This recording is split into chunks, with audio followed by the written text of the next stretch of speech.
So there's a member of the union, a non-member of the union, actually, a state employee, whose unit was represented by a public sector union in Illinois. And he refused to join the union because he doesn't like a lot of its positions, including those taken in collective bargaining.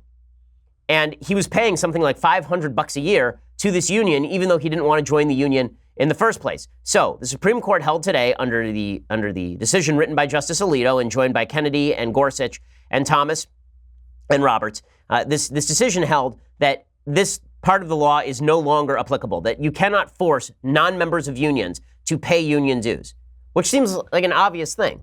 I didn't want to join the union. Why should I be forced to pay the dues?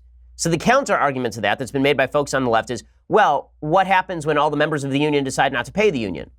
They decide they don't want to be represented by the union anymore because they don't want to pay the union dues, and they are, quote unquote, free riders, right? Now they're getting the benefits of union representation without having to pay the fee. And the answer to that is, so what?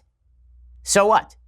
The answer to that is, then the union should do a better job of earning its members' loyalty and earning its members' money.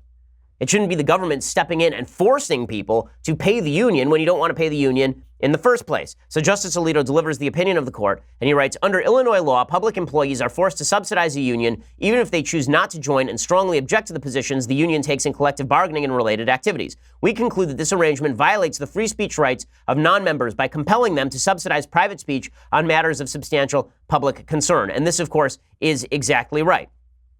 And Justice Alito goes on to explain why all of the foolishness that is being pushed by the left on these union issues is unconstitutional. He says the First Amendment, made applicable to the states by the 14th Amendment, forbids abridgment of the freedom of speech. We've held time and again that freedom of speech, quote, includes both the right to speak freely and the right to refrain from speaking at all. The right to eschew association for expressive purposes is likewise protected.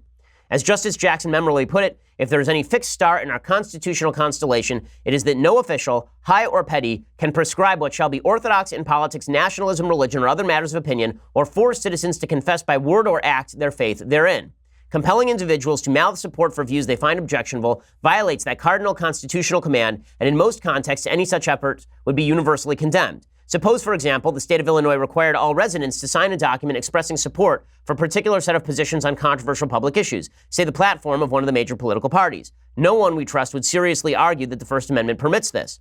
Perhaps because such compulsion so plainly violates the Constitution, most of our free speech cases have involved restrictions on what can be said rather than laws compelling speech. But measures compelling speech are at least as threatening. And then he goes on to discuss the fact that these unions are essentially compelling speech. He says that the dissent in this particular case proposes that we apply what amounts to a rational basis review, that is, that we ask only whether a government employer could reasonably believe that the exaction of agency fees serves his interest. This form of minimal scrutiny is foreign to our free speech jurisprudence, and we reject it here. Okay, so then they go through the Abood decision, which is the 1977 decision, saying that the state can compel people to pay money to unions. And just Alito destroys it. He says there were basically two rationales that were used by the court in Abood to suggest that unions could actually be forced to, that non-union members could be forced to pay agency fees. Okay, argument number one was labor peace, right? So what the hell is labor peace? Okay, it's a stupid argument in the first place. Labor peace is apparently the idea that if you are not forced to pay an agency fee to the union, then you may instead go join another union, and then that other union will be certified and a different union will be decertified.